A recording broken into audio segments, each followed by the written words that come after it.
Welcome back to the Adventure Athletes podcast. In this week's episode, I sit down with Chris Daniels, also known as Penna Van Dan. Now, this man is an absolute legend. On the 2-year anniversary of Adventure Athletes, me and a few of the guys headed up Penna Van carrying various heavy, cumbersome objects that look quite unusual to people that were just heading up on their daily stroll, and we came across this man, Penna Van Dan.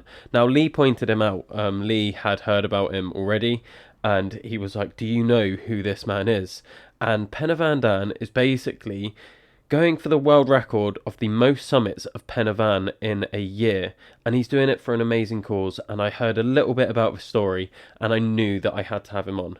So, Chris, yeah, I can't even explain what he was like. He was absolutely incredible to sit down and listen to, and he's had so many stories to share beyond Penna Van as well. And I knew nothing really about this guy other than what he told me on the mountain, and I've learned so much about him. He's absolutely phenomenal, and I just can't wait for you guys to get into the podcast. But first, we've got a sponsor. So we are now sponsored by Soulmate.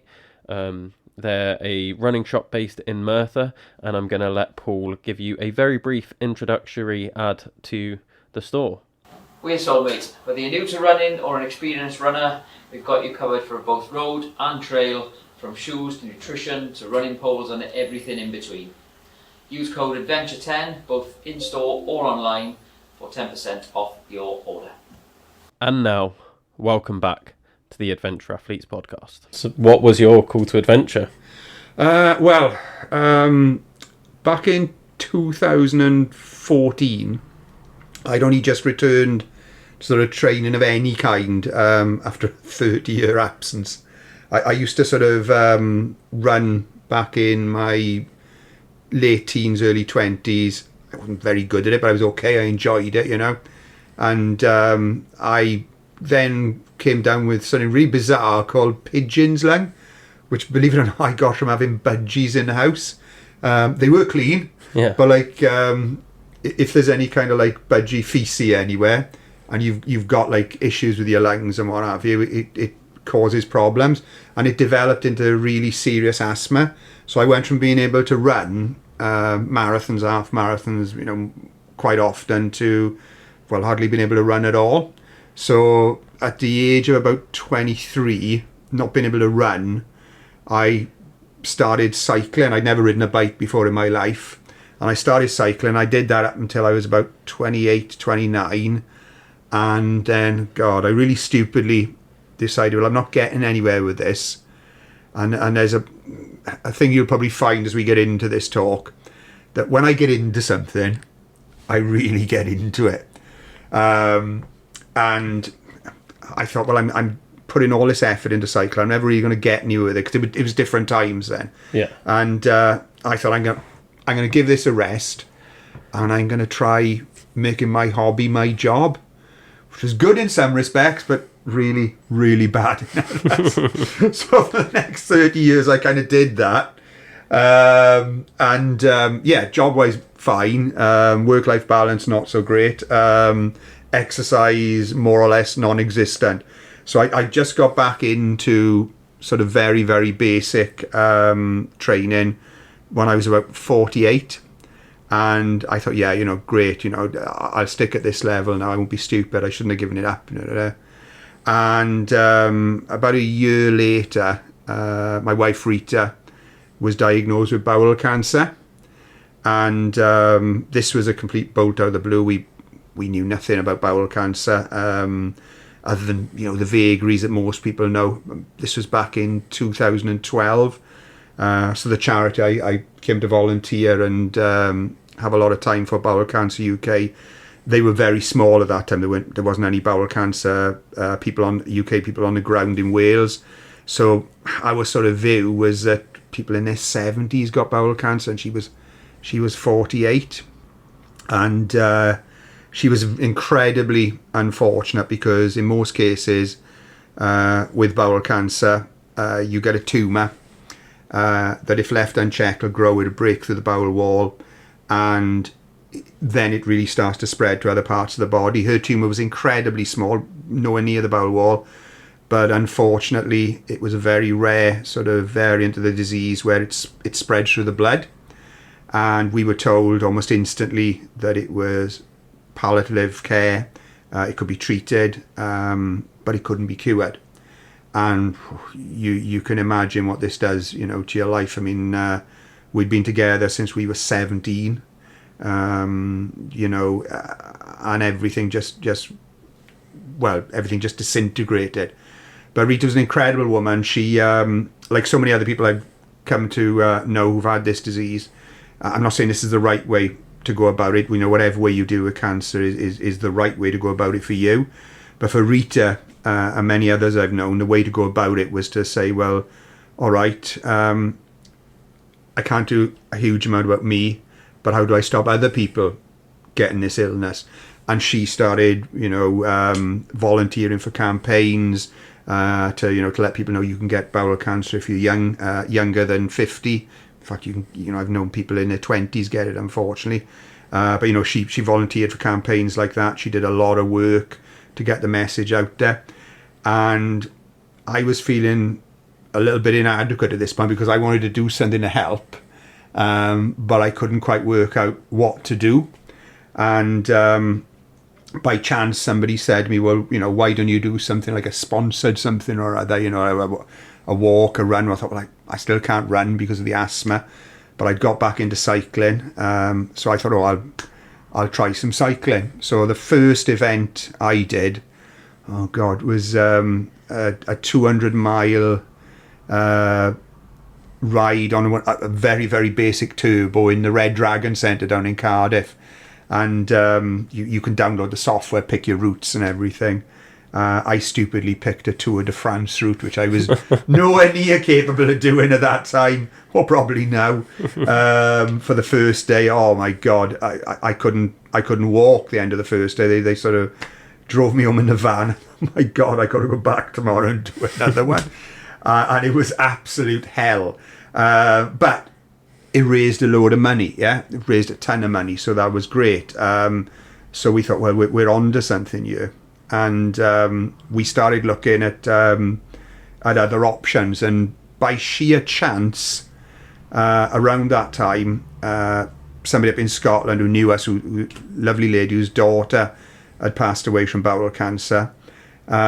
She'd been to a charity auction for the charity, and she'd got a book by a chap called Mark Beaumont, who had cycled around the world. And it's a great book, and sent it through to me, and I read it and devoured it. I thought, my God, what an adventure. This is amazing. Like he's ridden around the world. He's done it on his own solo, and wow, this is just incredible. Excellent book. Any of Mark's books are fantastic. If you get a chance to read them, do. But this one really resonated with me, and from a technical point of view, I was thinking, well, I can't do that, obviously, and wouldn't want to do it, with what was going on with Rita at the time. But we were both looking for something to think, well, something big that would really give us a chance, to get awareness out there around bowel cancer and to raise money for the charity. And that just seemed like a real good option if we could somehow or other do it indoors, which seemed ridiculous, but we researched it and we found out that we could have, you could get a turbo, which is a sort of a device for people that don't know, where you can mount a bike on it, and these days it's popular with something like Swift. All that stuff was in its infancy. I'm not even sure if it existed back then, but you can mount a bike on it, and you can get, the one we had anyway, would do gradients relatively accurately up to 25%. And it would, even when you were going downhill, it would sort of give you a sort of a 5% downhill boost as well. So it was pretty accurate. So we knew we had that. And we knew that there was a company that you could download a sort of a version of the roads, like Google Earth. And, you'd see pictures of sort of France if you were riding through it, sort of, every second shuttering along. Not the most cinematographic, but but with the roads being replicated, we knew that was possible. So we decided that, right, what we were going to do, we were going to wait until I retired, and I was going to train over the next 5 years, which also seemed sensible, because keeping me fit and active was absolutely the right thing to do with Rita being so ill, because the last thing I wanted to do was stop training, stop being fit, get ill, get stressed, and then possibly get ill myself and have her worrying about me. And I didn't want that, so I realised I had to keep as fit as possible, but obviously spending as much time, with her, and just sort of fitting that in around, whenever she wasn't on treatment and such like. And we thought, right, yeah, we'll do it when we retire. And we always had hope. And hope is something, you can't put a price on, you can't define it, but no matter how bad a situation is, if you've got hope, you always think you're going to get out of it. And we thought, do when we retire and when Rita's well. And it was something sort of in all this darkness that we were going through, something that gave us a little bit of light to say, we could do some good here, we could really help people. And that's what Rita was about. And if that's what she was about, then you're damn sure that's what I was going to be about as well. So started training for it. And in 2015, I did an actual cycle ride around Wales, where I went to sort of every major town or city in Wales over an 11-day period. And I think, if my memory serves me correctly, it was 850 miles in 11 days. I was now by this time a big fanboy of Mark Beaumont, so I'd bought a complete replica of the bike he'd ridden around the world on. Not quite the big adventure that he had, but a massive adventure for me, because I'd never done anything like this before. It was a real hard lesson as well, a real hard lesson and introduction to doing anything sort of endurance-y. 11 days doesn't sound long, but to me then that was like, that may as well have been 200 days, And I was very fortunate, because lots of amazing people, friends and people that I worked with, sort of supported me, because the concept was I'd be riding the bike, Rita and my family would be behind me in the car, and they would be going into places and and getting donations, raising awareness. And then at the last moment, then they changed Rita's chemotherapy cycle, and she would be going into chemo part of the time I was doing this.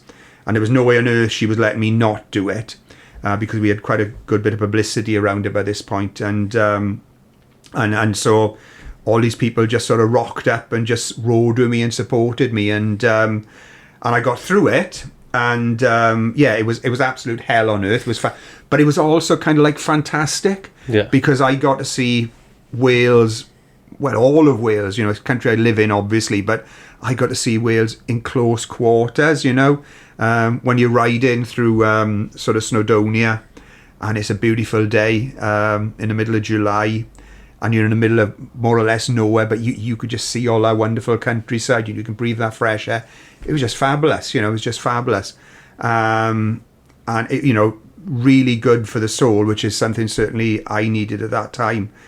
Did it. What we didn't tell anybody, of course, is that in the back of mine and Rita's minds is, if I can get through this, if you can get through 11 days, then, that's a building block to many other building blocks, which will get you to doing the world ride. And all went really well, great, fantastic. We raised a load of money, we raised a load of awareness, and the plan was still on. But life isn't always the way you'd like it, and in 2016 Rita passed away from bowel cancer, and it was a terrible time for me, a terrible time for my family, our friends, everyone. That I often equate it to the fact that when you lose someone, not just a cancer, it's like throwing a stone in a still pond, and the ripples come out and they hit absolutely everybody, not just me, the immediate family, our sons, but friends, acquaintances. It's just such a wide impact. And I really fell into a very, very dark dark, deep hole at that point. And the logical thing to do was to take time off in the sick and to go back to work and to, just try and rebuild a normal life. But the thing that kept nagging away at me at that point was, we were talking about this world ride. It was important to Rita. Therefore, it was important to me as well. And I thought, sometimes maybe money isn't always the key thing, being financially secure and such like. So I thought, no, I'm going to do something I would never have thought I would have done for the rest of my previous life. I'm going to take a massive risk. I'm giving up my job. And I was, 54 at the time. And bear in mind, like I said, I'd only ridden, for 11 days. And I'm going to train for, I think it was 18 months, something like that. And I'm going to really put everything into this, and I'm going to have a go at it. And long story short, thanks to getting some great sponsors, and we ended up getting sponsored by Tax, who built the trainers. We had D2D Cycling, who designed me a specialised jersey, because if you've ever ridden on a turbo, one of the main problems with if you ride indoors and there's no air conditioning is like it gets really, really hot. Yeah. And like some of the venues I was in, I mean, they were breathtakingly hot. I mean, we were in the Village Hotel at one point during the ride in Swansea in the middle of winter, which sounds fine, but of course it's minus God knows what outside. So they've got heating on full blast, to make the guests feel comfortable. They've got lights in the ceiling, and when you're on a turbo, you're pretty near those lights. And it must have been about 30 degrees in there. But this jersey was so thin that I was told, if you wear it out afterwards, Chris, when the ride's over, for God's sake, put sun cream on your back, because otherwise you'll be bright red by the end of it. So really, really lucky. But yeah, we did the training. Again, had loads of support off people, and Mark Beaumont, my absolute hero, went out and did another world ride, an actual world ride, where he did it in under 80 days. Again, brilliant book. Can't recommend it enough. And he very kindly agreed to be my patron, which added a huge deal of sort of strength to the actual ride itself. And certainly in the cycling community, that was like a massive stamp of approval. And in December 2017, I set off, and I rode basically the same rules you would go for a world cycling ride. Now, I haven't done this for a long time, okay, so if I get some of the countries in the wrong order, I do apologise. But I started off in the virtual Arc de Triomphe in France, and I went France, Belgium, I think Holland, Germany, Poland, Lithuania, Latvia. They're the ones I usually get mixed up on. And then into Russia, and then down through Mongolia and down into China. And it was Mark's route. He'd let me officially download it from Strava. And then over to Australia. Loved Australia because there's a really flat road there for 100 miles. It's just, I know it sounds ridiculous when you're on a turbo, but the gradients, they absolutely kill. And then into New Zealand. Out of New Zealand over to Alaska, and then sort of zigzagging through America and Canada, back into Portugal, into Spain, and then back into France and into the Arc de Triomphe. But in reality, when all this is going on virtually, and this is like, what I'm thinking about, that means every week I'm going to a different venue, because the way I do my endurance is kind of different to most people, because most people think, I'm going to do this event. This is the absolute key, getting this done is the be all and end all. And I totally understand that. And that is very high on my agenda, because other things won't work if you don't do that. But I sat down with a team, again, of volunteers I couldn't do these things without. And we talked through how we should be doing this. And they said, no, Chris, you've got to do it as you've always done it, and that's raise awareness about bowel cancer, raise money for the charity, finish the event. And in all cases and all the decisions we make, it's got to be that way. Yeah. So we ended up sort of, rather than going for one venue with air conditioning, which would have been lovely and would have been great if you're looking to do something like this. And I would highly recommend that if anyone's going to try it. No, we went to 30 different venues across South Wales.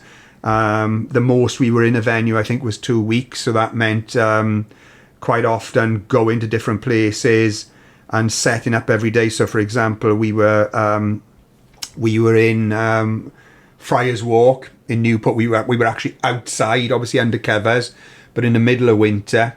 And every day we had to go there, set the turbos up, because there'd be people riding with me as well, because that was another way to raise awareness and raise more knowledge of other cancer diseases as well. And I'd be on the turbo, I'd be riding. If there was somebody with me, they would help the other riders. If not, I'd be leaping off the bike. So if you come along, you want to ride with me, I set the bike up for you. If the bike isn't big enough, I go back to the van, I get my other bikes. I've got 3 bikes, 2 for the people that are riding, 1 for me. I'll go and get a bigger bike for you. I'll put it on the turbo. I'll set you up. I'll talk you through the system. I'll get you on it, and you're away. And there's in some venues that we were in DVLA, and we were really high up on people's agendas then. So whereas I was initially having 2 or 3 people riding with me in a day, maybe some days nobody, we had 14 people. So I was off and on the bike every day, and I'm riding at that point 10 to 12 hours a day through some pretty tough terrain. And and I'm off and on the bike because that's important, because these people are raising money for charities, and that's the main thing we're about. So I'm doing that. And the reason we're in different venues is because then I can talk to people. So if somebody comes up and chats to me about the disease, then they'll talk to my friends, my volunteers are there with me, but quite often they'll come up and they'll talk to me as well. So I could be literally going up a virtual mountain as a 20% gradient in the middle of Alaska, knowing I've got 7 more days of this to come, or going through the Urals in Russia, and yet somebody is chatting to me about losing somebody, or about, having cancer at that time themselves, or even, a good story where they've got over cancer. And you've got to give that person time as well, as well as doing the ride. And that's the way we did it. And I was on the bike for 232 days and 16 hours. The 16 hours are really important, obviously, because it's less of a day. And in 2018, I became the first person to virtually cycle the world, and to this point, because no one else is stupid enough to do it, I'm the only person to virtually cycle the world, and that was probably my biggest introduction, obviously, to endurance, and up until now, the biggest endurance event I've ever done. Now, you'll get from this, I'm a cyclist, okay? And everything I've done up until this point is cycling. I did various other things after this. I spent the next couple of years training up 2 people, Jeff and Rob, absolutely amazing guys who hadn't cycled since they were in their teens. But Jeff's brother had passed away in America. They'd come along and cycled with me in the virtual ride. And we wanted to raise awareness, or Jeff wanted to raise awareness of his brother's issues. And as his brother lived in America, we were going to cycle from Florida to New York, and I helped train these guys up to be, very, very good cyclists, frustratingly better cyclists than I am. But we were all ready to go. We'd mapped out all the routes and everything, and then COVID hit. Literally the week we were going to fly out to America, they closed all of America down, and that ride got cancelled, and we've never been able to put it back on since. And I thought that was me done with endurance stuff, because I'm getting pretty old now. And I ended up doing some challenges, about 2 years ago, where I went out on the internet. So I won't go for endurance stuff, I'll try something different. So I went out and I asked people to get in touch with me and give me a challenge based on my fears and things I don't want to do, because we were trying to link it into the age for bowel screening dropping to 50, which is a silver bullet. because if you take the test, it's not going to be bowel cancer in over 90% of cases. But even if it is, if it's caught early, again in over 90% of cases, it's treatable and it's curable. So you'd think people would be doing the test, but no surprise, men aren't. So I thought, I'm a man. So if I can face my fears, maybe it'll help men to do similar. So I ended up doing things like holding Nicaraguan tarantulas, being thrown in the cold sea in the middle of February when I can't swim very well and I hate the cold, being strapped to a biplane. Oh God, that one still haunts me. And 2 flights on that, 2 blooming flights. Terrible. But yeah, but all those things, but in comparison to the endurance stuff, they're horrible, but they're over relatively quickly. But the very last one that they came up with was climbing Pen y Fan.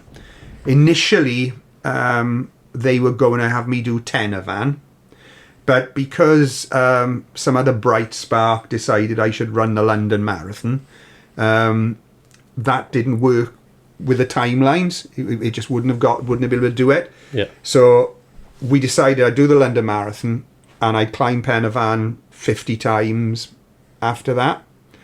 And I thought that because I'd done all the running training and because of all the cycling and I'd done previously, that Pen y Fan wasn't going to be particularly pleasant. And I'm not a hiker, I'm not a climber. I still don't see myself as that now. I'm very much a novice. But I thought, well, I should be all right on this because, it's an endurance-y stuff thing. It's only 50 climbs. I should be okay. Now, what I didn't realise, I'd never heard of something called mountain fitness until I actually got on the mountain. And I live 30 minutes from Pen y Fan, but I've only climbed it up until that 50. I'd only climbed it maybe 5 times. And all of those 5 times were after I was 55. And I liked the views, and I loved the vistas. I liked the end bit, but the bit in between the climbing up it, oh my God, I hated it. Didn't like it at all. I think, why would you want to do something like this where you could climb up a hill on a bike where it's got gears and the gears help you? This just seemed totally counterintuitive to me. But I thought, well, people have told me I've got to do it, and it is the last one, and then I get a nice break. Great, fantastic. So I start doing it, and the first 25, as I would have thought they would be, were absolute hell. The running helped a little bit, but not really that much. And yeah, I was suffering. But on the 25th climb, I think it was, I met a chap called Des Lally, who's got the current record for climbing Pen y Fan the most in a year, which is 365 days. 365 times.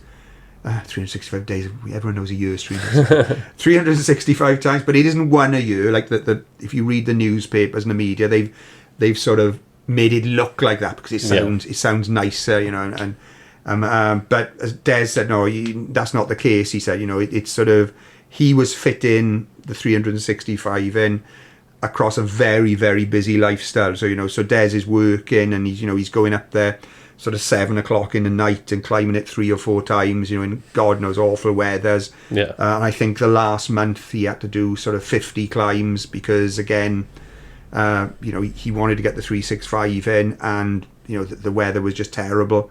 But the guy did it, just amazing. And listening to him, I was thinking, God, this what a story, what an adventure. Wow, I really like this.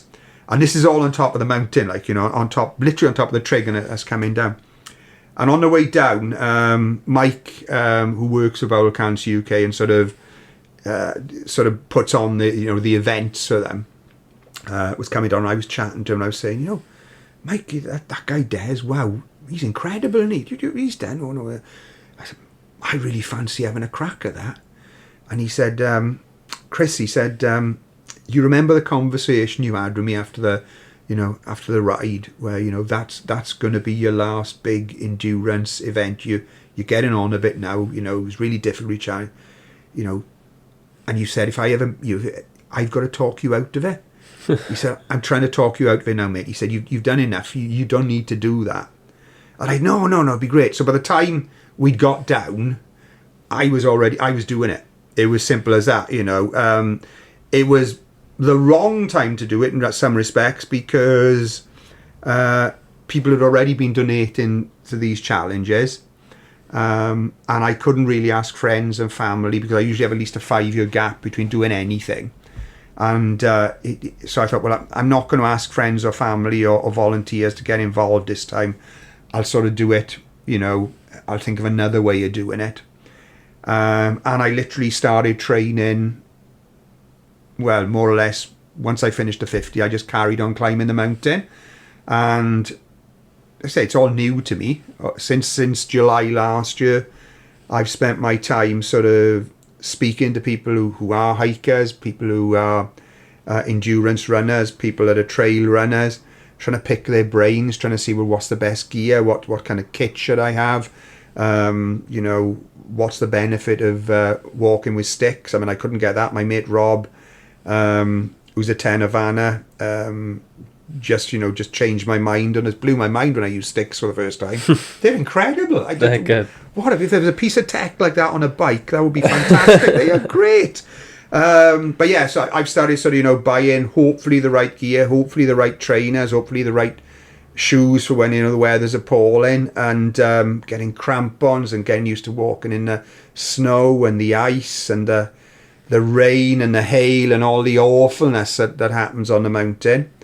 And yeah, in was it April the 5th of this year, I started climbing Pen y Fan with the concept of looking to break Des's record, and with long-term endurance stuff, there's kind of like an unwritten rule that you don't have a go at somebody else's record. It's ungentlemanly conduct, so to speak, unless you have a chat to the person and ask them if it's okay to do it. And Des was fantastic about that, and out of everybody, he's given me the most advice possible. The only plus I think I've got over Des, because he's younger than me, he's fitter than me. I often say to people, if you think of his body shape, he's a perfect V, and I'm more a capital B. So he's got everything. But the one thing I have got is I've got an inordinate amount of time. So that's my advantage, and I suppose I'm pretty good mentally as well because of doing the sort of 10 to 12 hours on the bike. That's one of the few things that does cut across. I'm used to being out and doing stuff that most people would find incredibly tedious or boring.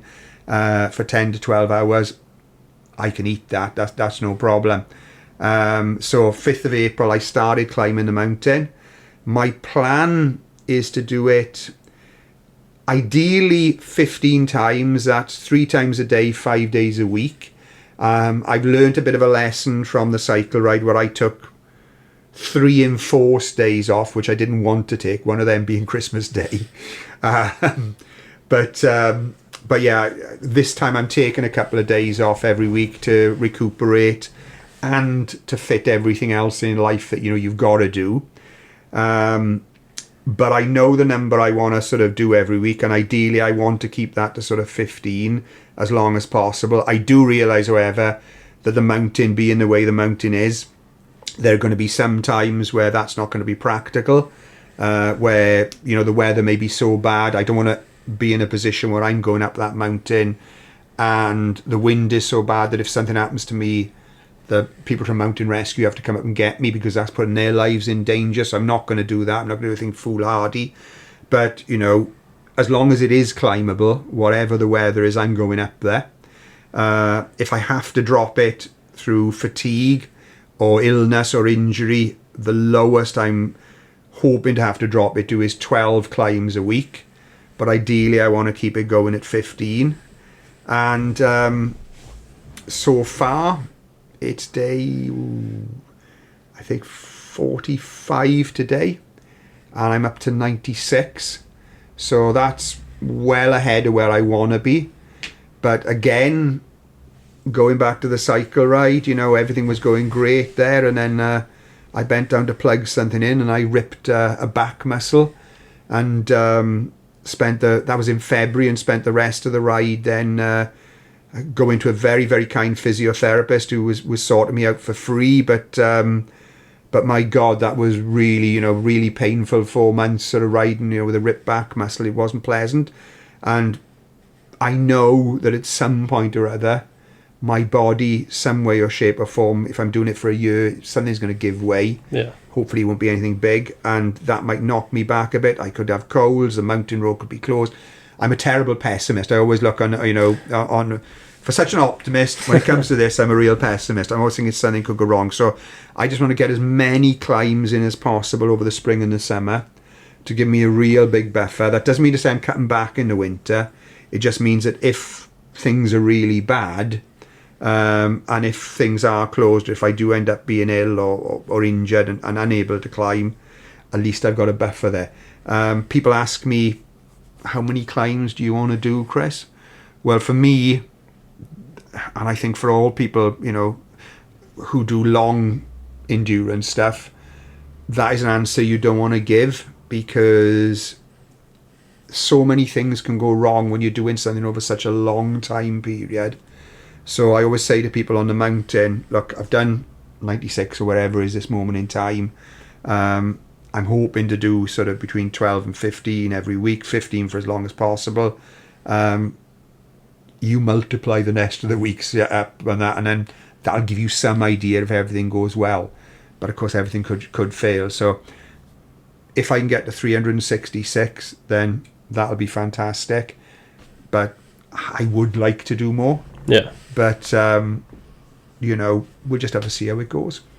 It's an incredible challenge. Like, it is honestly like breathtaking. Well, I don't know about that. Oh, it is 100%. And then, seeing you do it, because we obviously met on the mountain. Yeah. And I hadn't heard anything about you.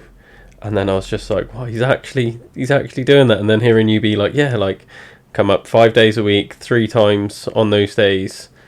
Like, it's just amazing. I'm like, completely taken aback by it. And see, this sounds really awful, because it sounds like a humble brag. But I don't mean it this way. But I really struggle with that. See, because so many people are saying that to me. But like, I've been climbing that mountain during April, and the Tenavan guys are there, and ladies as well.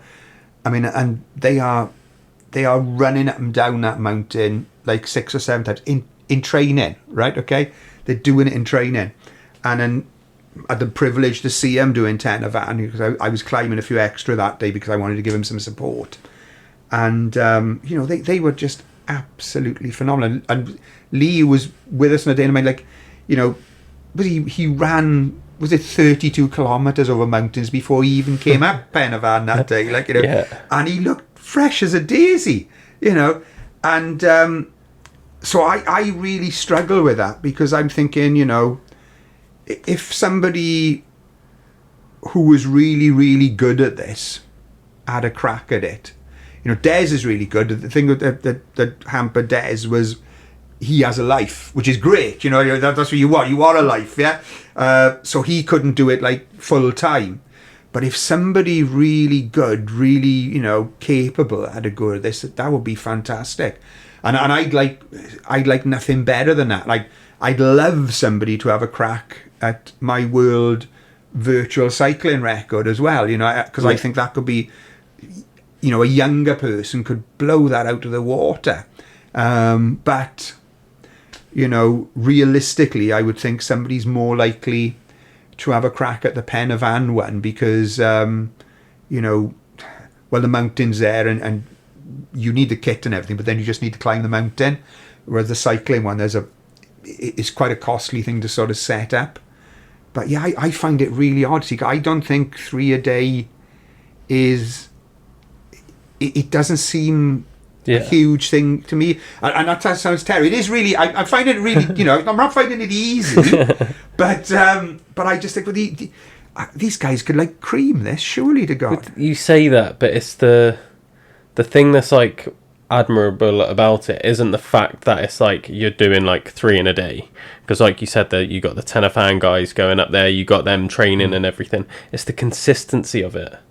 Like, if you look at anyone that's done anything spectacular, like you was talking about Lee, and although he goes out and does these amazing events and he's like absolutely smashes it, the magic's in the consistency of his training.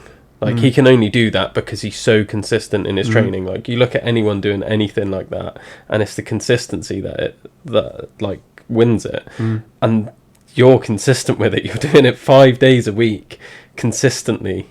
And that is like, because like I heard about it and I was like, that's an amazing challenge. I'd love to be able to do it, but I don't think I could consistently go up there and do that 5 days a week, 3 climbs on those days. Like, I'd go up, like, I'm going to do my own version of Tenavan, where I'm just doing it to help with my fundraising stuff. And yeah, I'll do 10 in the day. But it's not like I'm going to then go back the next day and do another 10. And then the next day and do another 10. Because there's got to be days where you just don't want to go. Well, there are, but again, that's... well, case in point, Saturday, it wasn't so much a day I didn't want to go, but I did the first climb. Climb was fantastic. In fact, loads of people on there chatting to me, just great. Really enjoyed it and flew up there. Flew for me up and down. Second climb, I'm about a kilometre in, and I've got a chronic pain condition, and I've had this, 15-20 years now, and it's gradually got worse. And it's an odd thing because it's I'm in pain now, and I'm in pain sort of more or less, well, every hour of every day. But when you're in pain all the time, you kind of get used to it.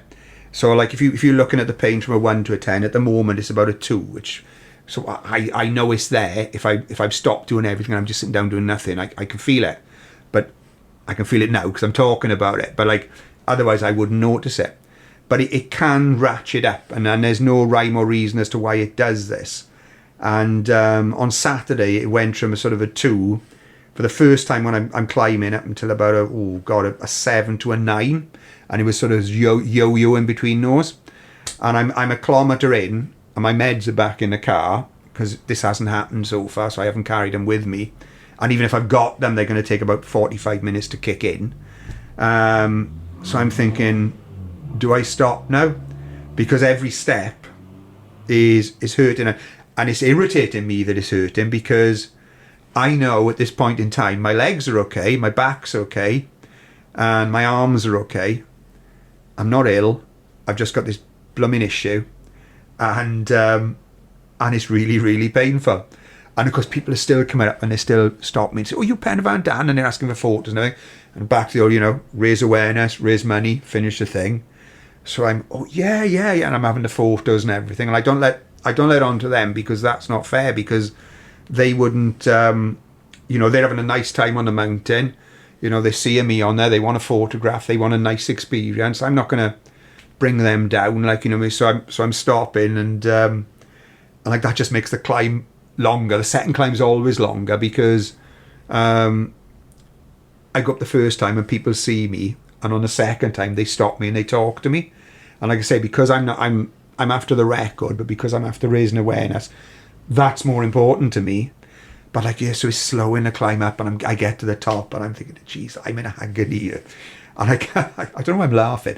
And I come down, and it's even worse coming down, because your body, like, it moves around more when you're coming down more freely, and like movement just really irritates it. And I get down and I take some tablets and I think, right, that'll take it. No, doesn't touch it. So I'm sitting there thinking, do I go up for the third one? And the thing that makes me go, first of all, is the check, right? If I go up, am I going to be so ill that someone's going to have to come up and get me? No. If that's a no, then okay, right. Am I going to be able to do this, or am I going to get halfway up and I'm going to somehow or other do something to me that maybe will stop me doing this the next day and the day after, and so on and so forth. So for example, I had plantar fasciitis on one day back in April, and literally my foot was in such a bad position. I only did 2 climbs. I've got the one back since, but I only did 2 that day, and it was the right call. But oh my God, did I beat myself up? Well, until I got the one back, you know, it's always in the back of my mind, you know, could I have made that climb? But it was the right call, because I know it planned it, because it happened before I did the London Marathon, and you know, it really impacted me in that, because I had to run with it, and I was really in agony afterwards, you know. But then I had the time to, you know, I didn't have to do anything afterwards till I did the 50. So that was the right call. But with this, I know the illness, I know it's horrible, I know that, like, literally sometimes it's so painful that I can't walk, but I wasn't at that then, and I knew, you know, I could get up the mountain and get down, so you just go for it. And I think what makes me go for it is I've seen people in what, you know, because when we do all this stuff, you know, the bottom line is, you know, we don't have to do it, can we? We could stop. We turn around, we just go, oh, I'm not doing it today. But I've seen people, like, go through hell, and the pain and the agony that they're in. I mean, like, Rita, for example, was on a chemotherapy tablet, and this is widely used, right? That you take it and you've got to use it yourself, because I was told that if I touched it, literally just touched it, it would be so toxic, somebody would have to take me up, because I wouldn't be able to drive, take me immediately to A&E with the details of the tablet, because it would make me incredibly ill incredibly quickly. And she's putting us that into her mouth every 12 hours for 5 days, and like, that's the treatment, that, you know, and that is hell in itself. And I think oxyplatin is the other chemotherapy Rita was on, and I didn't realise at the time, but a couple of my friends who are survivors of bowel cancer have told me that's referred to as the devil's brew, because of the pain it wreaks on the body. And again, that's the treatment. That's without the pain the illness causes. And when you've seen somebody go through that, it is really, really difficult when you've decided to do something, but for the right reasons or whatever, but you've decided to do it. It's really difficult then to say, oh, you know, I can't climb that mountain today, or I can't get on that bike and I can't ride it today. You know, I know I'm not, you know, I don't consider myself athletic in any shape or form. I'm just very good at doing things very slowly for very long periods of time. But it would have to be an incredibly serious injury, or, you know, something outside of my control that would stop me going up that mountain or getting on that bike, because of, you know, what I've seen others go through. And you know, and in a lot of cases, as a Rita, you know, they're not here to be able to climb that mountain now. For me, it's a privilege, you know, that I'm able to do that. So yeah, so that's what gets me going up there. If, you know, if there's any doubt or if there's any pain, and there's going to be worse days to come, because I know, you know, there's going to be an accumulation, and it's going to get harder and harder and harder. And but that's also part of it's part of the draw of it as well. Do you know what I mean? If I can do this, you know, it's not so much, oh, I can do this and other people can't, because I know other people would be able to. I've already spoke about my views on that. But like, if I can do it, then, you know, that means something to me as well. Like, you know, it's all about raising awareness. It's all about raising money. It is about doing it, but there has to be something personal in it for you as well. If you're going to put yourself through these type of hells, then you've got to want to do it as well. It's got to, you know, and I really do want to do it. I'd love to get to the 4th of April next year and think, yeah, you know what, I did absolutely everything I possibly could. And if that means by that stage I've only done 366 climbs or 360 or 200 or whatever, that's fine. If I've put all my effort into it, then that's great. I can live with that. But I couldn't live with not doing the absolute best I could, because that's the whole point of doing it. Yeah. You know, from a personal perspective, you know, and there's got to be personal stuff in there as well. Yeah. Yeah. Yeah. Do you think there's something like in that sort of chosen suffering, as we're describing it, that helps you as well? Because obviously you're saying like, I've seen people go through it and they didn't have a choice. Yeah. Like that's just what life's given them. Has the idea that the chosen suffering is, like you said, it's yours, like you've put yourself through it, has that done stuff for you? Like, do you find it benefits your mental health, things like that? It definitely, and I wouldn't want people listening to this to think it's all suffering, because it's not. Most days, and even on the days like the bad days I've had so far, there's lots of good stuff as well. And even when I was doing the cycling, which probably I can talk about more, because that is done. You know, 10 or 12 hours on a bike sounds horrendous, and you know, well, a good example, you know, you're suffering maybe, you know, climbing, and I remember I was in Cardiff Airport, and we had to get there. This was in March, by the way, right? The airport are fantastic, really good with us. They give us 2 weeks there, and we were going to turn up about sort of 7 o'clock in the morning, set up, start cycling from 8. And we heard it was going to snow in March. It's Wales, of course it's going to snow, yeah. And we ended up having to go there at 5 a.m. We set up, and it's the day after the Wales-French match. And all the bus companies know it's going to snow as well, and it's going to be bad. So they bus all of the French supporters in really, really early. So we're set up and riding from about 5:30, 5:45, and they turn up about 6:30. And it is chocker. There must be about 5,000-6,000 French. I've never seen so many people in Cardiff Airport. They literally pack like sardines, right? Amazingly, one of the riders who's coming along to cycle with us, they usually do sort of 25 miles on another bike beside me, has somehow got there before it's really started to snow as well. I've told this poor guy that, yeah, we're in an airport. You know, you might have at any given time maybe 100 or so people, you know, in front of you. So that's okay, Chris, I'm not used to big crowds. Don't worry, I'm not a great... No, you'll be fine, hundreds of people. He's now cycling. We're literally in front of us about 4,000 Frenchmen and women, just like, and they love cycling, and they're going nuts, like, you know. And yeah, it's a painful day.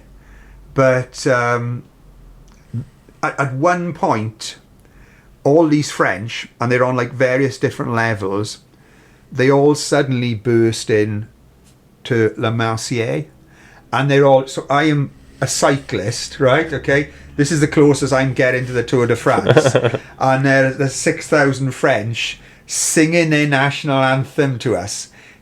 You know, that's part of the reason. The good stuff is where you do it as well. You know, and yeah, so it isn't all about the suffering. I don't think that there's good stuff as well. Even on the worst days, there's good stuff. Yeah. I don't know if I probably forgot the question in part of that, so I don't know if that answered. No, that was great.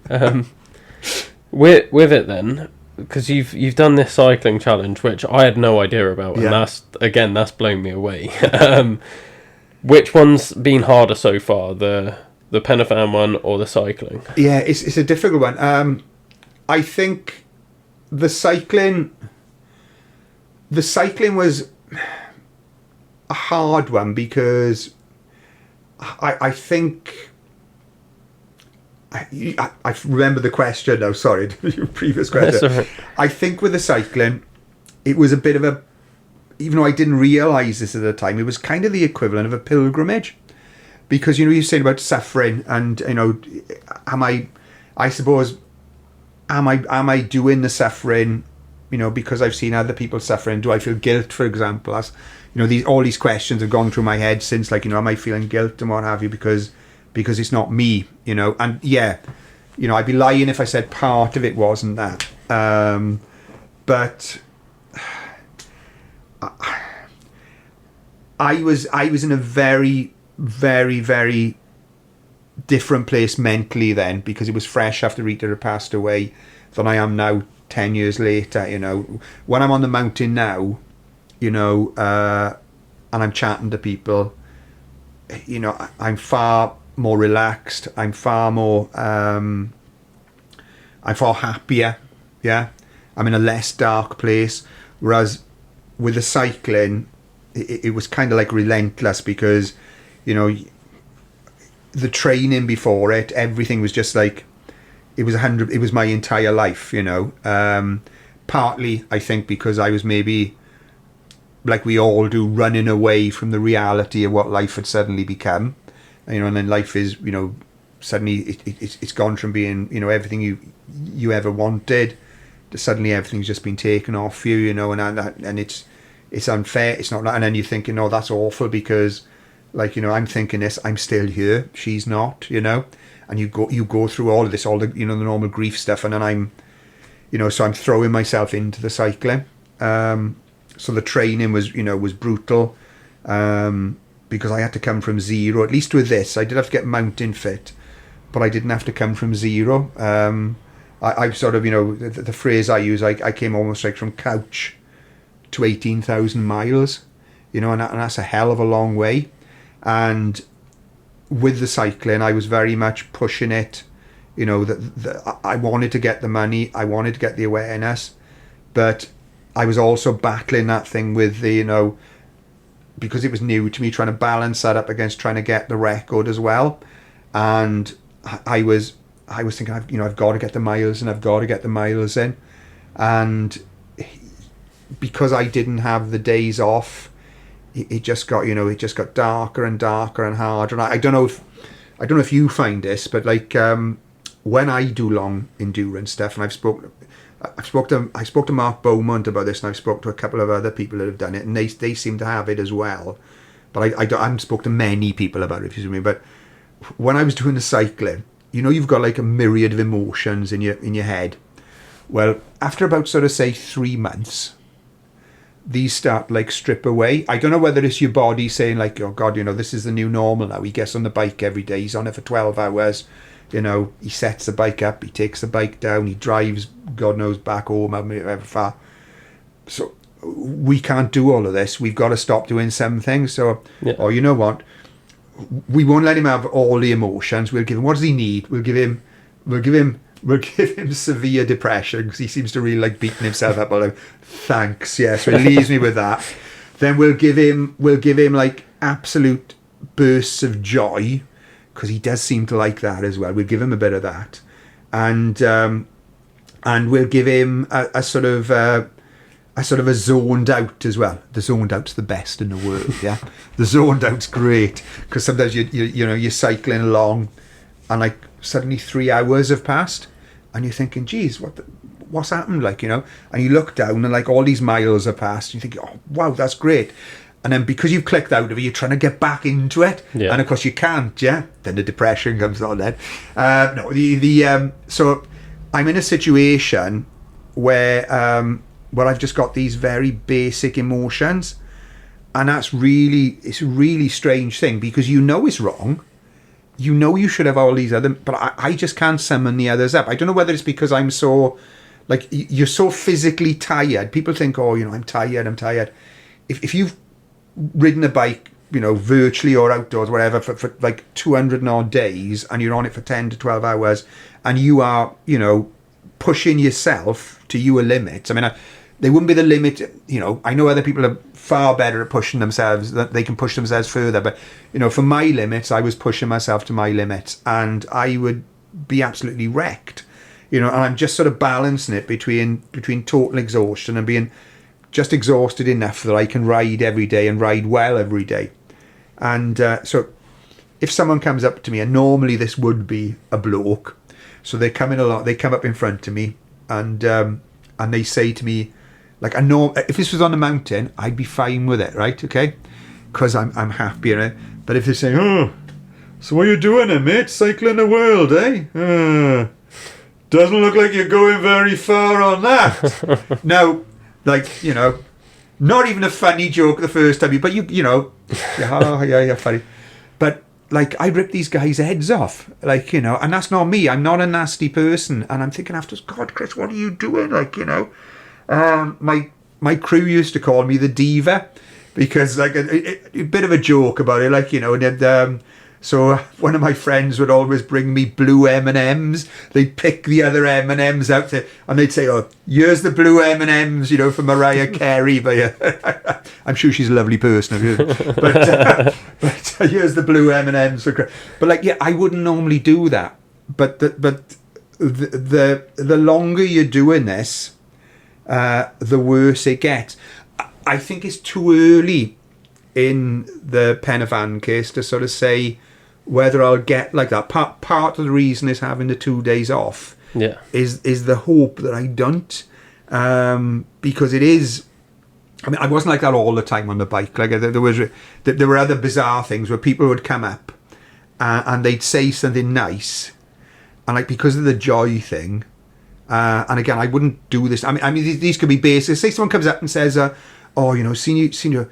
We bought you a bottle of Lucozade, like, you know," and you normally say thanks, yeah. But when you've got like the excessive joy, you don't say thanks. You burst into tears and you give them a hug, like, you know. And this person's looking like, "What the hell is going on?" Like, you know, and you know, but yeah, I think it's too early with the Pen y Fan one to know yet. I'm sure it's, you know, I know it's going to get harder. I know it's going to get tougher, and I might get into that situation. But I'm kind of thinking, you know, no, you've got to rein that stuff back in this time, you know. And I did it on Saturday and Sunday, so that's good. So hopefully, you know, maybe that's a lesson I've learned. I don't know, but yeah. It sounds like this time around you're in like just a better place for yourself mentally, like you were saying. It's almost like you use that as like your coping mechanism to deal with like the trauma of everything. Yeah.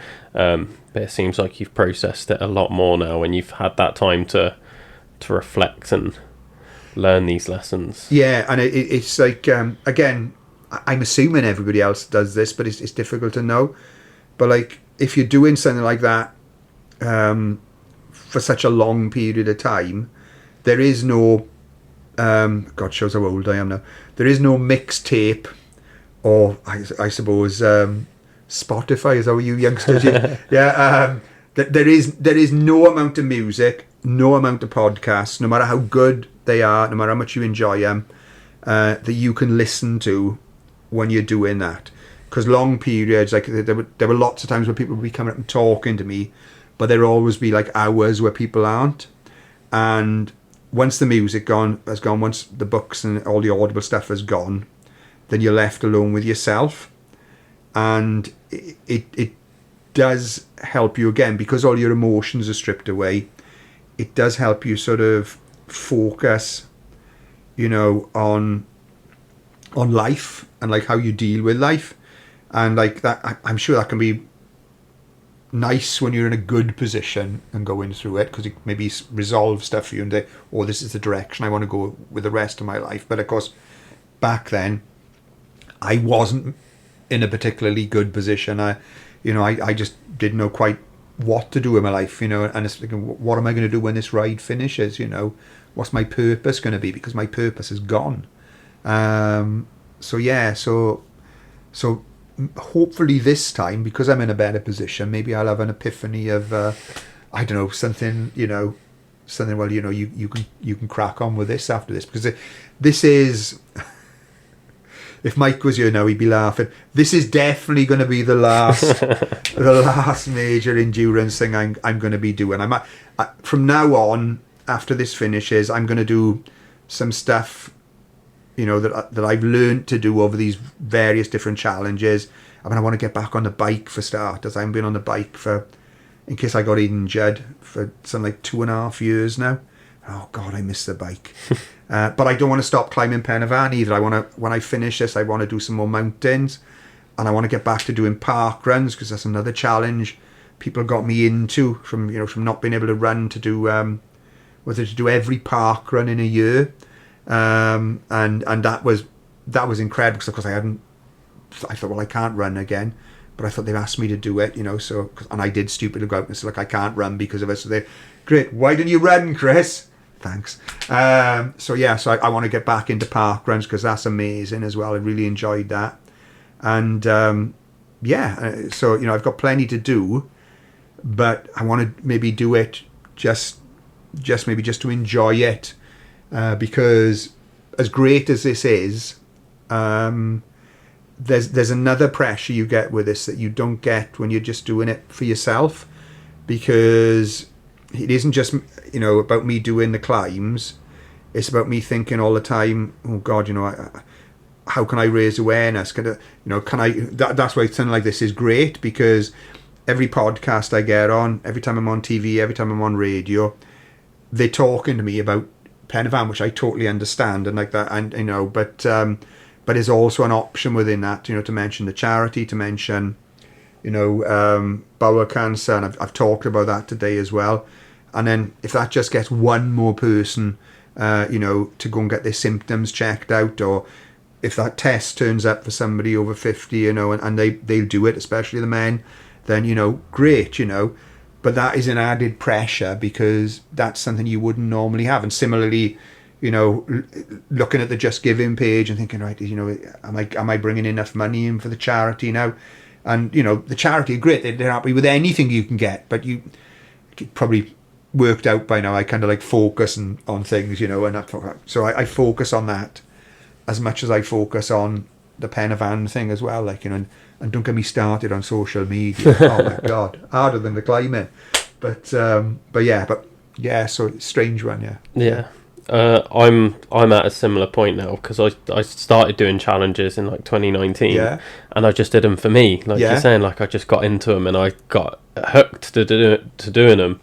And then I was like, I should probably do these challenges. I'm still going to do them, but I might as well make them fundraising things, so I'm adding benefit. And then the more I've been doing that, then it's like, oh well, now I have to, the challenge has to be bigger, because otherwise people aren't going to sponsor me. Exactly. And it's like, oh, now I need to raise more money. And it's just constantly, like you're saying, it's that pressure of oh, I have to do it now. And it's I've realised it's taken a bit of the joy away for me. So I've got this big challenge I'm doing this year, nothing compared to what you're doing. Oh, I bet it is. It's really not. And then afterwards, I've started telling people the next one, because my business is based around this sort of stuff as well, so it's not just the charities, it's being oh, I have to do it because it's my job now. And it's I just want to do something for me, so I'm not going to be posting about it. I don't want to share it. I don't want to talk about it. I just want to go out and do a challenge. Totally just for the sake of doing it. And you deserve that. Everybody, deserves a work-life balance. And don't, it's a bit back of don't trust me. I've done it. Don't make work totally your hobby. Have some. There's got to be some me time. Even if you're doing stuff you love doing. I love my job. Then you still need to have a break from it from time to time. And then I find it's beneficial then, when you go back in to do whatever you're doing, you're far sharper and you're far happier as a result, because otherwise, if it takes the joy away of something that you absolutely love, then you've got to stop that happening. So you deserve that time, mate. You deserve it. So I'll bring it back to the charity. How much have you raised for them, throughout all of your challenges, not just for this? Right. Well, I think. Oh gosh. Let me just work it out now. I think we're probably close to, because I've raised for quite a few cancer charities. Because when we did the ride, we opened it out to any cancer charity at all. So I think with this one, we must be close to 150, 160,000 pound now. That's incredible. Well, again, I don't see this as being me. See, this is the bizarre thing. I see it everyone that donates is the person that's done that. And like I say, when I was doing the ride, I had people that were cycling alongside me, and they would be bringing in and say, right, I'm going to raise for this. So it's sort of, I may be an enabler, but I don't see it as me that's raising the money. I'm just doing something that people want to donate and say, oh yeah, he's doing that, great, I'll donate some money. That's great. But they're the ones that are actually donating it. That's the thing where I always say, on when I'm doing the lives on Instagram, I always say to people, like, you know, I couldn't do this without you. And I mean that. Like, you know, I couldn't have... I certainly couldn't have got through Saturday and Sunday without people on the mountain being so, you know, being so positive and kind, and people on Instagram, you know, giving me messages of support, because they knew, you know, because I was telling them what I was going through, and they were, because they're along for the ride, you know. And I sort of I made a commitment when I was doing the ride to keep it real, and I said, look, you know, I'm not going to come on every day and say, hey, you know, been riding, you know, 100 mile today, I've been on the bike for 10, 12 hours, I feel ripped, you know, because that's not me, because I don't feel ripped, right? I just don't. Some days I do. If I do, I'll come on and say, you know what, it's a great day today, really good, loved it, you know, met all these fantastic people, everything was good, great. But if something goes bad, I'll tell people about that as well. And, you know, if something goes bad mentally, not just physically, I'll tell people, like, there's, oh God, sorry to keep jumping around, but back when I did the cycle ride, probably the worst period a lot, because the whole issue was being out and about with people, is we had the beast from the east, and that was appalling for me, because I only just literally managed to throw all the gear into my van, thanks to a guy called Big G who was with me on the day, and managed to get everything in there. And I literally just got back home just before Merthyr got cut off completely with the snow, and it was cut off for, oh God, well, not just Merthyr, but everybody, like, I can't remember, 4, 5, 6 days, something like that. Now, the downside when you're doing one of these endurance challenges is you've got to do everything else as well, unless you know, you've got a really big sponsor. I had a big sponsor, but not that, you know, not one that was getting my food shopping. So my food shopping was literally, you know, the day after that night. I couldn't get out of the house. So all I had to eat was porridge, and I didn't have any milk, so I just had porridge and water. And thankfully, a small supply of meals that somebody was, my sister-in-law would come up every month and cook me 30 meals, 30 really high quality meals. But I had to ration those, so I could have one of those a day, and the only other thing I could eat was porridge and water. And when you're on a bike or when you're doing pen van, you've got to, well, with the bike I was eating 5,000 calories a day, and I like eating 5,000 calories, and most of it is porridge and water, is really depressing. So I'll always tell people online how awful that is, but like that was a couple of days of porridge and water, and probably the loveliest thing that has happened to me. A guy called Stacey, because I was so down on my YouTube. How long ago was YouTube? Like, that's how long ago it was on my YouTube video that day, because not only was I on porridge and water, but I'd now run out of my tops, and I had to wash them. And that doesn't seem a massive thing, but my garage opens upwards, and there was a massive 6-foot snowdrift in front of it.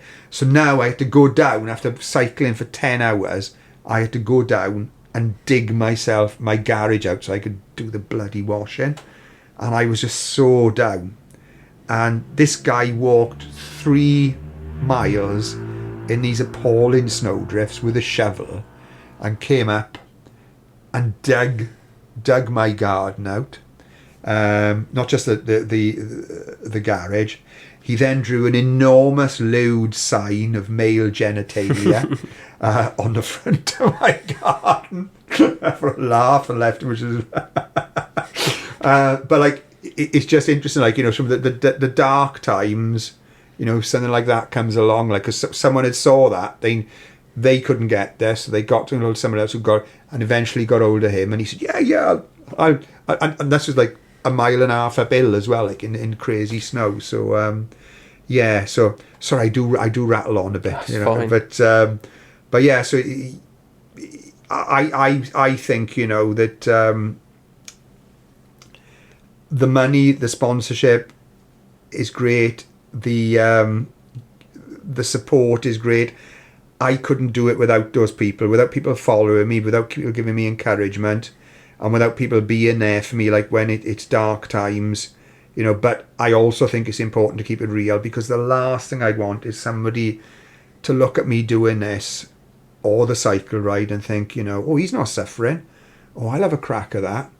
And then they have a go at it, and then they realise, oh, geez, this is really hard.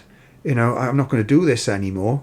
I'd rather them go into it with open eyes and say, yeah, parts of this are going to be difficult, but that is a key part of it. If it wasn't difficult, then, for me anyway, there's no point doing it. I always like to think of my challenges they are things when I go into them, that I go into them with a view that I might be able to do that, but I'm not 100% certain I can. Yeah. And yeah, if I don't truly, honestly believe that, then there's no point doing it, because I'm just going to be lackadaisical and think, well, I can do this, I can do this. So, but if I'm not sure, then that's one of the things that keeps me pushing. Yeah. And I think it's also one of the things that keeps people engaged with me as well. That they want to get involved, and they want to, because they look at me and they think, God, I mean, if I'm being honest, when people see Lee going up the mountain, they think, my God, he's a machine. When people see me going up the mountain, I tell them I'm doing what I'm doing, I can tell with some people, look on their face, they're thinking, my God, he looks like he's going to die. I've always had that. Look, I don't know why. Even when things are going well, I always give that impression to people.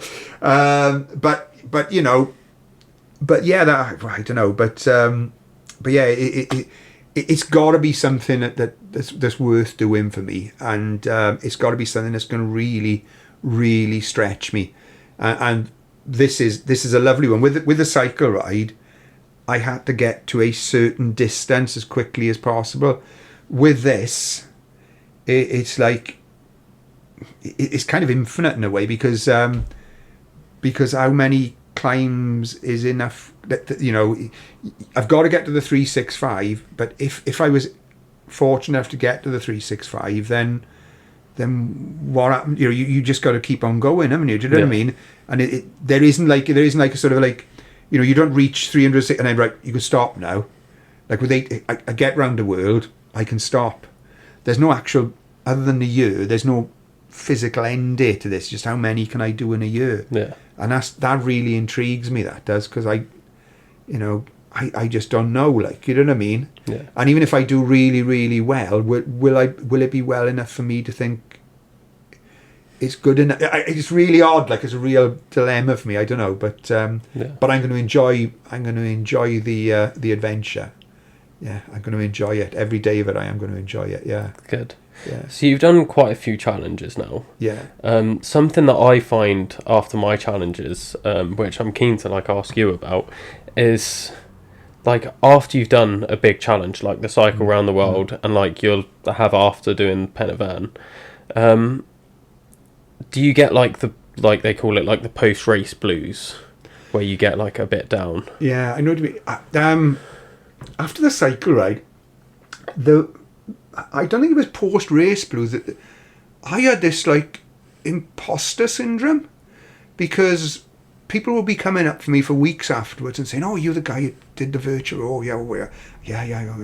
And I'm talking to them, and when I've been relaying some of the stories about this today to you, right? Okay, it's nice because in my mind I'm going back and I can see them, yeah. But back then, I just couldn't take it in. I just didn't feel. It was really weird. It just didn't. It's like I had dreamt it. It's like I couldn't take in I'd done that, and I think, well, I know I did it. Look, I got videos of me doing it. That's me, but I just couldn't believe that it was me. It just seemed so impossible and implausible that an old man with limited athletic ability, practically zero, had done that, and it just didn't make sense to me. And that was for about 18 months afterwards. I couldn't take it in. I really couldn't. So I didn't get the blues after it. I just I just couldn't rationalise that and come to terms with the fact that I'd done it. It just seemed bizarre, you know.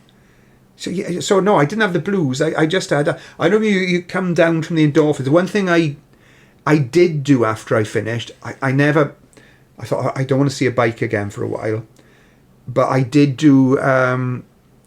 Funny enough, that's why I ended up doing Pen y Fan for the first time and hating it, because I had to do training. Because when you do I'm sure it's the same for all of them, but when you do like something constantly for a long time, you can't just, if you stop, your body will get injured and blow up in so many different ways.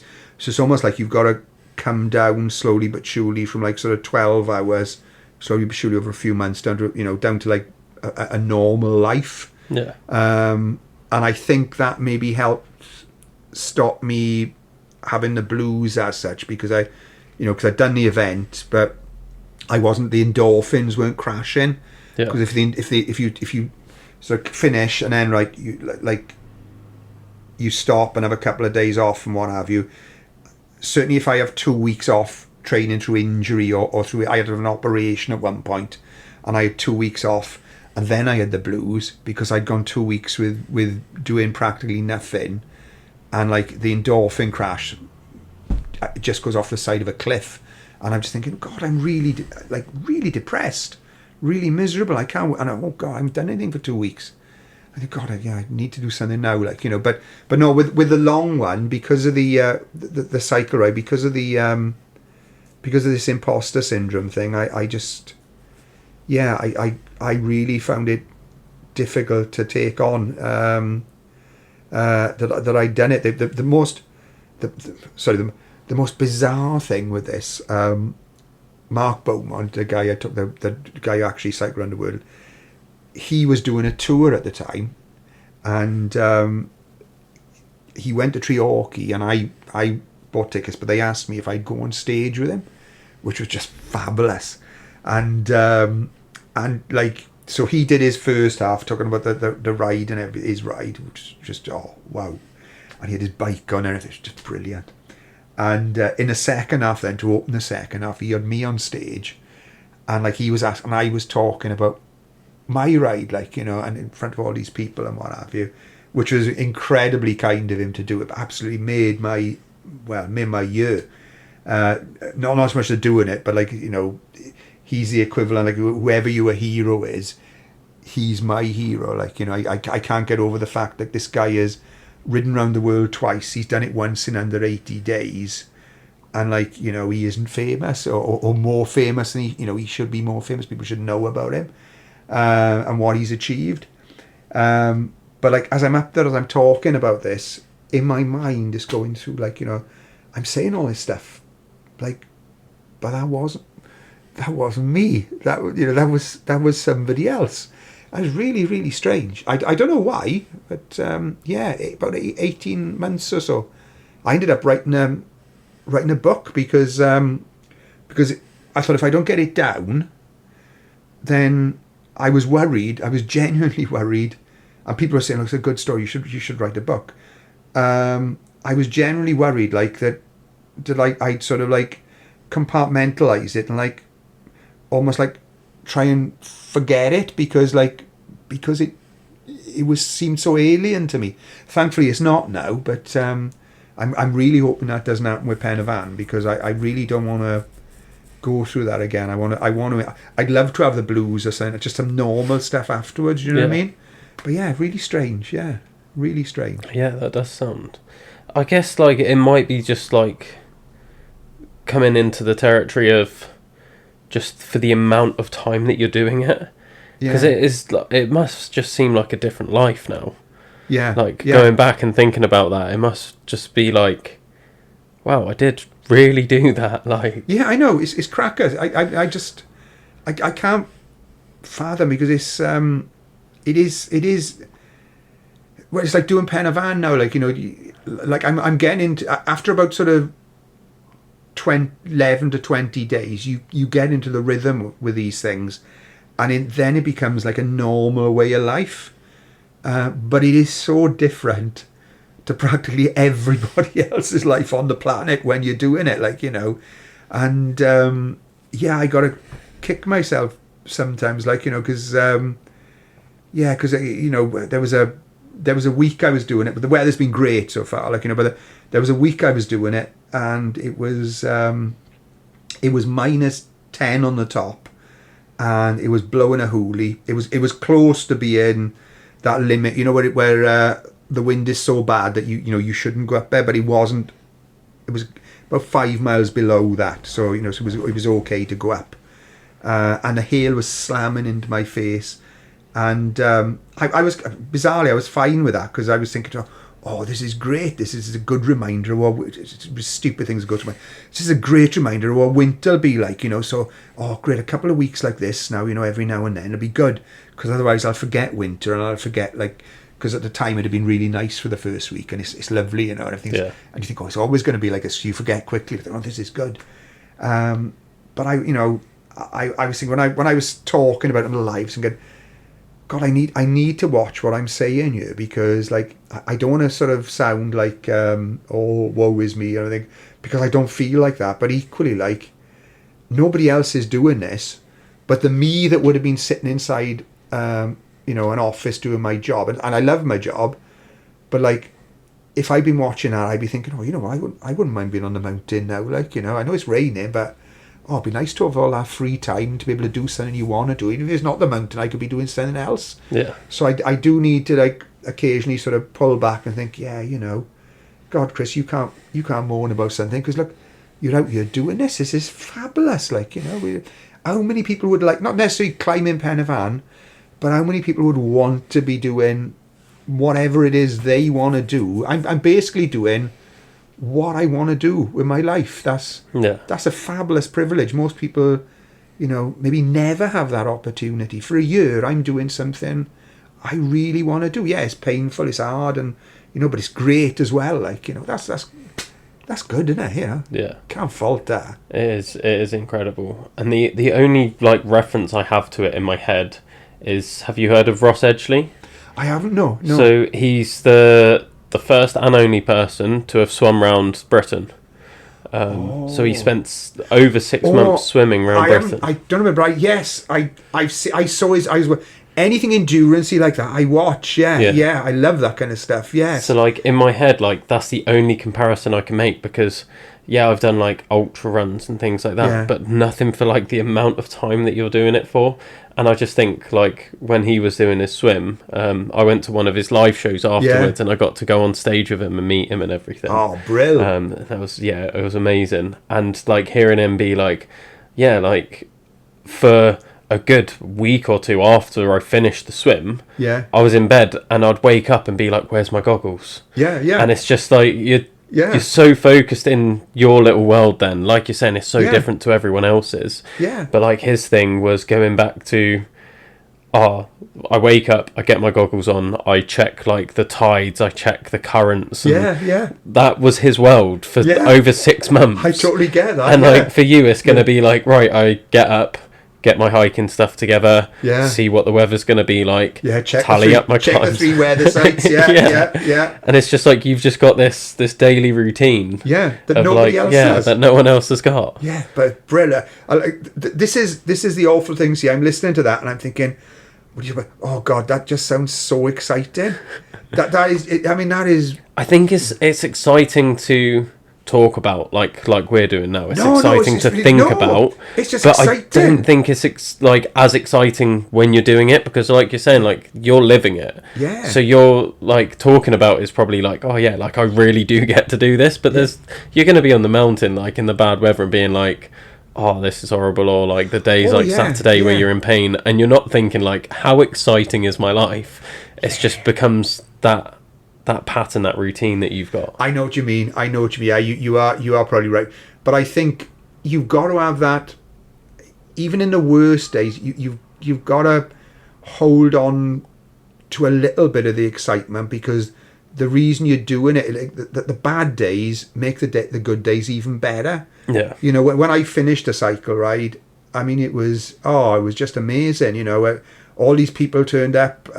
We finished in Trago Mills in Merthyr, we had the bandstand, and like hundreds and hundreds of people turned up, and loads of people, like 600 people had ridden with me during the ride, and like about 150, 200 were able to turn up on the day, and they were only able to get on for like about 10 minutes each, because I had about 40, it was like I Tour de France did. I wanted a procession at the end. So I had a 40-mile procession. I thought, this should be nice. I thought I can have my first lie-on since for like 6 months. And the morning I was supposed to have the lie-on, Radio Wales had got in touch the day before and said, we want to, have you on the radio. I said, oh, great, yeah. And I thought, like, be over the phone. Said, can you come in? I said, yeah, sure. What time? Oh, for the breakfast show. I had to do it because, so I had to get up really early and go down there and then come back up then and cycle. But it was just amazing, But if you don't have the bad stuff, then the good stuff, in a way, is devalued a little bit. So you've got to have the bad days. You've got to, and you're right. I will be thinking, it's really awful now. Why isn't it sunny again? Like, when's the good weather coming back? But those in some ways, climbing the mountain on Saturday and Sunday were horrible days. But to me, in some respects, they're the best days now because I've done them. Because that gives me such a confidence boost, rightly or wrongly. Maybe it's bravado or whatever. You're thinking, God, if I could do that, then I can get through some stuff, Whereas climbing it on the good days, up and down, I'm thinking, that was good, that was easy. Oh, maybe I should have done a bit more. Maybe I should have tried for a fourth one today, because I'll do that occasionally. But the bad ones, I get more of a rush out of finishing the bad days than I do the good days. I feel like I've achieved more. And also I hope it again is showing people that there are bad days to this, like weather-wise as well as me being bad, but yes, it's a strange one, isn't it? It's a strange one. The whole thing, it's kind of like type 2 excitement. The whole thing, looking back on the ride, now I can, and I now know it's me. It's kind of, the whole thing is like a boy's own adventure in some respects, because there were times where it really looked like I was on the edge, and I wasn't going to be able, on my back went, I was thinking, I don't know if I'll be able to physically continue this. Like, I'll keep going until I can't, but if the back goes, that's it, and then, I'm telling people this, on the daily updates. And, but yeah, it's just, without those days, it wouldn't quite be the same, Yeah. I mean, I'm saying I'd love Pen y Fan to go nice and easy, but it won't. But I know when I look back, I'll be grateful for the bad days, because they make it what it is, as much as the good days, I think. Yeah, you're right. I'd probably whinge in but they when you look back, they are the best days of the lot in some respects. Once you're through them, yeah. Once you're through them. All right. It's been what you're doing is amazing. I know you don't believe it yourself yet, but it really is. And like I said, it's all to do with the consistency. Thanks. And it's not just the consistency of this. I've learned, you've been doing this for years, consistently putting yourself out there, challenging yourself, and it's definitely inspired me. Thanks, it's going to be inspiring loads of other people. So that's very kind of you to say. Yeah. Keep it in yourself. How can people support you and what you're doing? Well, if they're on Instagram, if they go on, look for Pen y Fan Dan, that's me on Instagram. If they give me a follows make, it doesn't seem like much, but it gives me a massive boost every time someone follows me.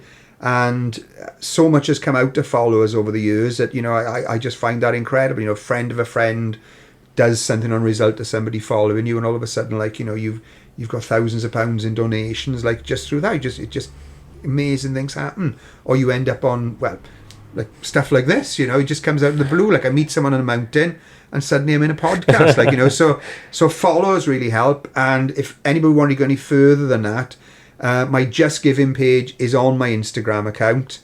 But if people Google Pen y Fan Dan, Just Giving, then they should be able to find my Just Giving page as well. And that would be lovely, because Bowel Cancer UK are such a fantastic charity, and they need all the support they can get, because it's the second biggest cancer killer in the world, and it doesn't need to be. If people knew more about it, and if people did the test, we could cut numbers getting it now, so so that would be fabulous. Yeah, amazing. Well, thank you so much for coming down and spending your time chatting to me. Good luck with the rest of the challenge, and I'm sure I'll see you at Penavan throughout the next few months. Pretty much guaranteed, I would say, yeah. Amazing. Well, whizzing past me. Thank you. Now, adventure athletes do have a lot going on as per usual. We've not only got slots available for our online coaching, and we've had some amazing athletes sign up with us that I'm super excited to work with. I've got a few personal training slots, one-to-one, based out of Snap Fitness in Pontyclean. There's only 3 slots available because I have got so much on right now. I really cannot take on that many more clients, but I like having the opportunity to work with new people. So if you're local and you're interested, let me know and we can get you signed up.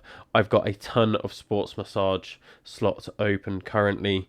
I'm doing weekly availability on my Instagram, so if you want to learn more about the sports massage side of things, because I know I don't really post about it much, but that's going to be something I'm promoting a lot more. I've cleared a lot of my calendar to make sure I've got slots available throughout the week. As well as that, we've got a few courses going on. We've got just a ton of different events that we're going to, we're running, we're supporting. There's just a ton of little bits going on, as well as our social media and our blogs and everything along those lines. There is so much free information and guides and tips and advice and support that we are giving out to you guys, not just through the podcast, but through the website, through our socials. And there's lots of opportunities from other people that we're getting involved with as well. So if you want to find out more, make sure you're following along. Make sure you head over to our website to find out more about our services. And I'll see you in next week's episode, guys.